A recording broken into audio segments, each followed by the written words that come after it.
to Ukraine that included new capabilities like artillery systems and armored personnel carriers, equipment that is responsive to Ukraine's needs and tailored to support the intensified fighting in the Donbas region, which is a different war than in other places because both topographically it's different. It's flat, it's not in the mountains, and it requires different kinds of weapons to be more effective.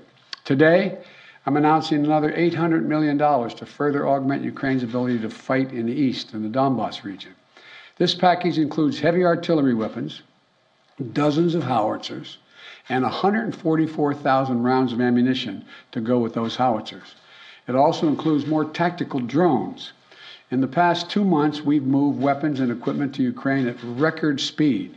We've sent thousands of anti-armor and anti-missile helicopters, drones, grenade launchers, machine guns, rifles, radar systems.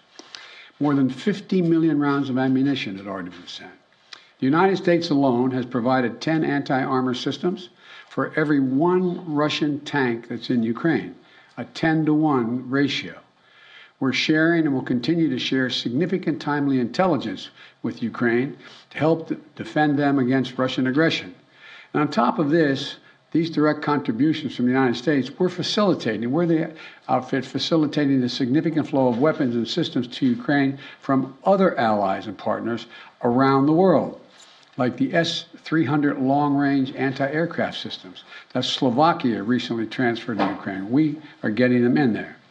We won't always be able to advertise everything that our partners are doing to support Ukraine and its fight for freedom, but to modernize Teddy Roosevelt's famous advice, sometimes we will speak softly and carry a large javelin, because we're sending a lot of those in as well.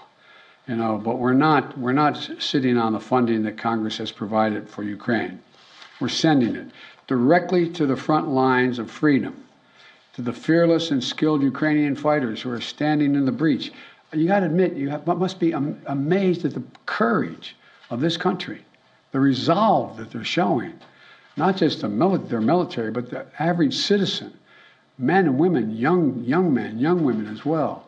It's, the sustained and coordinated support of the international community, led and facilitated by the United States, is a significant reason why Ukraine is able to stop Russia from taking over their country thus far.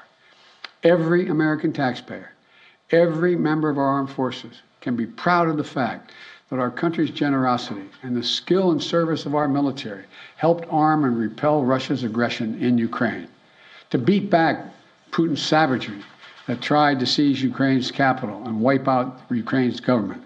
The Battle of Kyiv was a historic victory for the Ukrainians. It was a victory for freedom, won by the Ukrainian people with unprecedented assistance by the United States and our allies and our partners. Now we have to accelerate that assistance package to help prepare Ukraine for Russia's offensive that's going to be more limited in terms of geography, but not in terms of brutality. Not in terms of brutality. Combined with our recent drawdowns, it will ensure a steady flow of weapons and equipment into Ukraine over the next few weeks. However, with this latest disbursement, I've almost exhausted the drawdown authority I have that Congress authorized for Ukraine in a bipartisan spending bill last month. In order to sustain Ukraine for the duration of this fight, next week I'm going to have to be sending to Congress a supplemental budget request to keep weapons and ammunition flowing without interruption to the brave Ukrainian fighters and continue to deliver economic assistance to the Ukrainian people. My expectation is Congress would move and act quickly. And I want to thank the Congress, Democrats and Republicans, for their support for the people of Ukraine. Our unity at home, our unity with our allies and partners, and our unity with the Ukrainian people is sending an unmistakable message to Putin. He will never succeed in dominating and occupying all of Ukraine. That will not happen. In addition to bolstering Ukraine's resistance on the battlefield, we're also demonstrating our support for the people of Ukraine. Today, the United States is announcing that we intend to provide an additional $500 million in direct economic assistance to the Ukrainian government. This brings our total economic support for Ukraine to $1 billion in the past 2 months. This is money the government can help use to stabilize their economy, to support communities that have been devastated by the Russian onslaught, and pay the brave workers that continue to provide essential services to the people of Ukraine. You know, these past weeks have seen a terrible human cost of Putin's ambition for conquest and control. Approximately two-thirds of all Ukrainian children have been displaced from their home. More than 5 million Ukrainians have fled their country. It's an absolute outrage. The idea this is happening, approaching the second quarter of the 21st century, is just...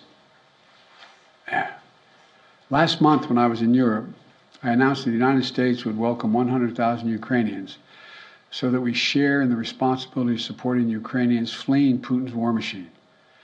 We've already welcomed tens of thousands of Ukrainians to the United States, and today I'm announcing a program, Unite for Ukraine, a new program to enable Ukrainians seeking refuge to come directly from Europe to the United States. This new humanitarian parole program will complement the existing legal pathways available to Ukrainians, including immigrant visas and refugee processing. It will provide an expedient channel for secure legal migration from Europe to the United States for Ukrainians who have a U.S. sponsor, such as a family or an NGO. This program will be fast, it will be streamlined, and will ensure the United States honors its commitment to go to the people of Ukraine and need not go through our southern border. We're also continuing to ratchet up the pressure on Putin and further isolate Russia on the world stage. Yesterday, the Treasury Department rolled out additional measures to crack down on the entities and individuals attempting to evade our unprecedented sanctions, not just ours, but throughout the West. Today, I'm announcing that the United States will ban Russian-affiliated ships from our ports, as they did in Europe. That means no ship that sails under the Russian flag or that is owned or operated by a Russian interest will be allowed to dock in a United States port or access our shores. None. None. This is yet another critical step we're taking in concert with our partners in the European Union, the United Kingdom, Canada, and further to deny Russia the benefits of international economic system that they so enjoyed in the past.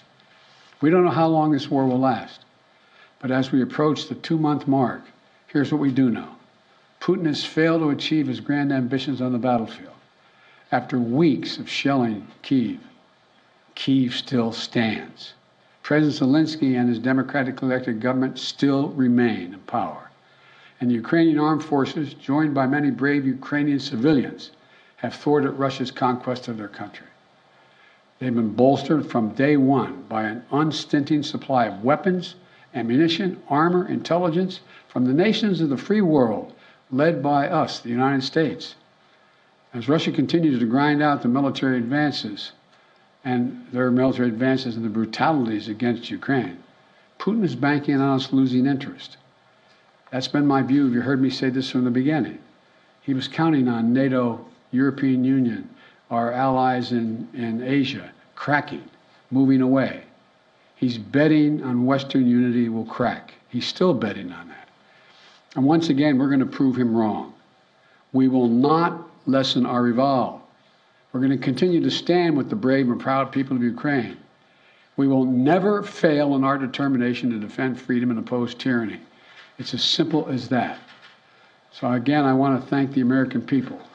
Thank the American people for their support of the Ukrainian people. This is our responsibility, it seems to me, and we've been able to hold the whole world together in this effort. So thank you very much. Thank you.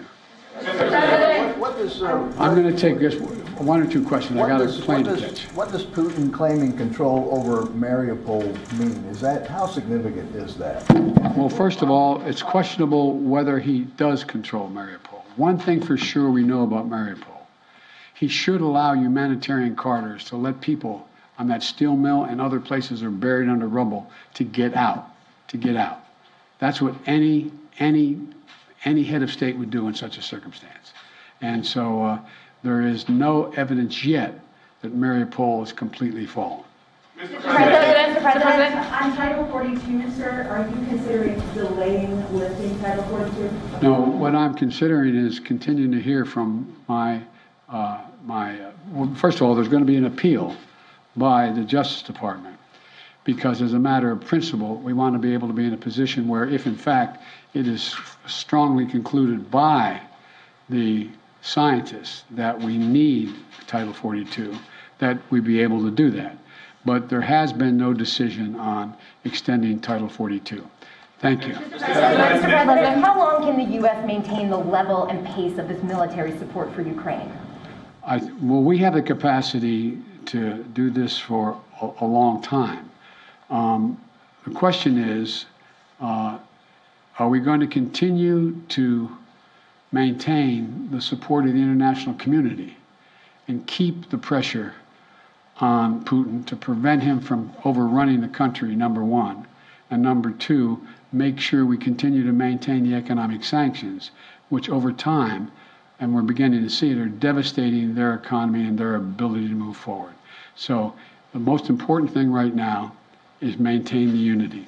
So far, so good. Thank you very much. How much money are you going to ask for in the supplemental? How much money in the supplemental?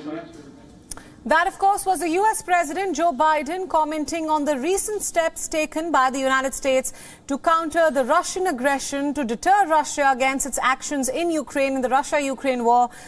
Some of the important highlights coming in. The U.S. President announced that the U.S. will now ban all Russian-affiliated ships from U.S. ports. This, of course, takes high significance, adding to the current sanctions that are already ongoing against Russia to deter its aggression in Ukraine. The U.S. now says, the president says that it will ban all Russian-affiliated ships from U.S. ports. The U.S. is continuing its steps to deter Russian aggression in Ukraine. Aid to Ukraine amid the war, amid the onslaught from Russia, is now being ramped up. Joe Biden said that Russia is going to essentially set the stage for a new phase of the war. He said that he had earlier signed an $800 million package for assistance to Ukraine, and now he has announced an $800 million package for Ukrainians who are fighting in the eastern part of Ukraine, particularly in the Donbas region. Remember that eastern Ukraine has now emerged as a new frontier in this new phase of the Russian onslaught in Ukraine. Joe Biden further added that the renewed assistance includes equipment, drones, grenade launchers, and other equipment that will now be sent to Ukraine. He said that the courage and resolve that Ukraine is currently showing is why it is able to stop the Russian aggression. He also said that all of Vladimir Putin's ambition have so far not succeeded. Let's tell you a little bit more about what's happened now.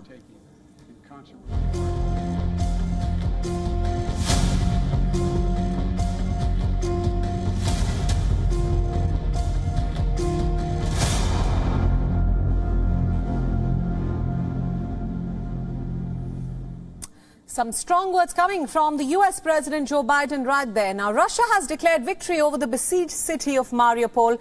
That essentially could be one of the reasons which prompted the U.S. President to make these remarks, essentially deterring Russian aggression. WION World is now available in your country. Download the app now and get all the news updates on the move.